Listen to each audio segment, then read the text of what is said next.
मोनिका और सोहन गांव के उस वीरान कोने में एक दूसरे से लिपटे हुए थे। उन्हें अपने कॉलेज ग्रुप से अलग हुए घंटे से भी ऊपर हो चुका था। सूरज अब ढल रहा था, लेकिन उनका प्यार अब चढ़ना शुरू हुआ था। दोनों भूखे जानवरों की तरह एक दूसरे में उलझे हुए एक खंडर में पहुंचे और अपने कपड़ों को उतारकर उनका बिस्तर बना लिया। सोहन के मांसल हाथ मोनिका के फूल जैसे जिस्म पर हर तरफ फिसल रहे थे और मोनिका की मीठी दर्द से भरी उन आहों से पूरा खंडर मानो फिर से जवान हो रहा था। थोड़ी देर बाद वो दोनों थककर चूर हो गए और एक दूसरे से लिपटकर सो गए। थोड़ी देर बाद जब मोनिका की आंख खुली तो रात हो चुकी थी। मोनिका ने इधर उधर देखा तो उसकी आंखों को एक परछाई अंधेरे में से झांकती नजर आई। पहली तो मोनिका डर गई, लेकिन फिर उसे सुनाई दी वो मासूम हंसी। ये तो कोई बच्चा था। उम्र होगी मुश्किल से 6 या 7 साल।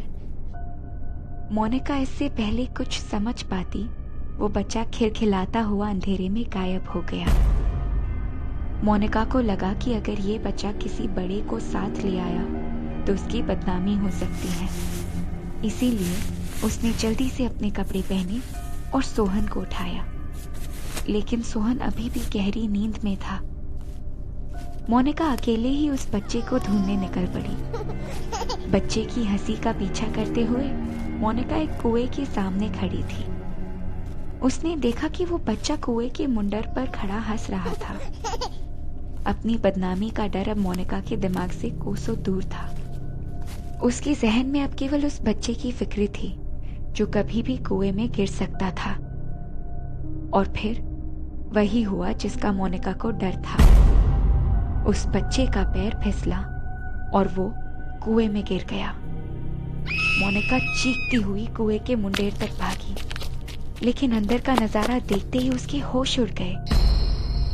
कुआं एकदम खाली और वीरान था, बिल्कुल उस खंडर की तरह।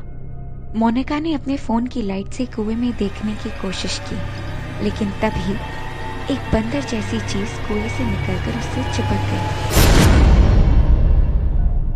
उस अंधेरे में भी मोनिका देख पा रही थी कि ये वही बच्चा था, लेकिन उसकी आंखें किसी दरिंदे जैसी लाल थी और वो मोनिका के खून का प्यासा बना हुआ था। उस बच्चे के नाखून मोनिका की गर्दन में गड़ गए।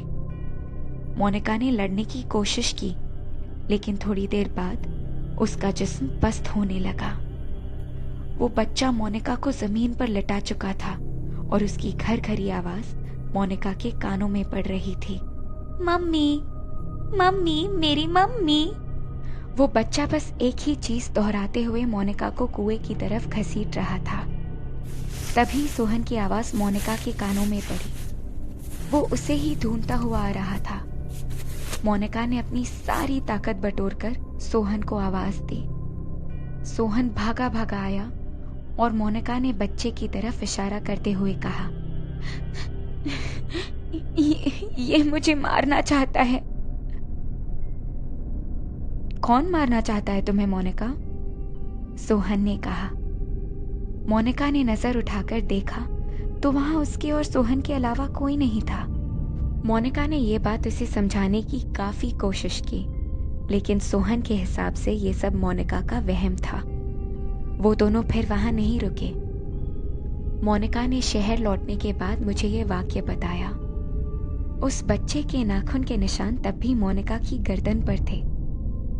इस बार हम दोनों साथ में उस कुएं तक गए जहां हमें एक बूढ़ा मिला। उस बूढ़े ने हमें बताया कि कई साल पहले एक औरत ने अपने 7 साल के मानसिक रोगी बच्चे को इस कुएं में फेंक दिया था।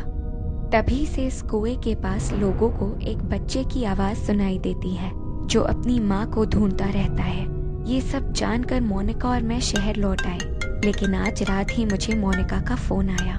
उसने बताया कि उस बच्चे की आवाज अब उसके बाथरूम से आ रही है। मैं अभी मोनिका के घर जा रही हूँ।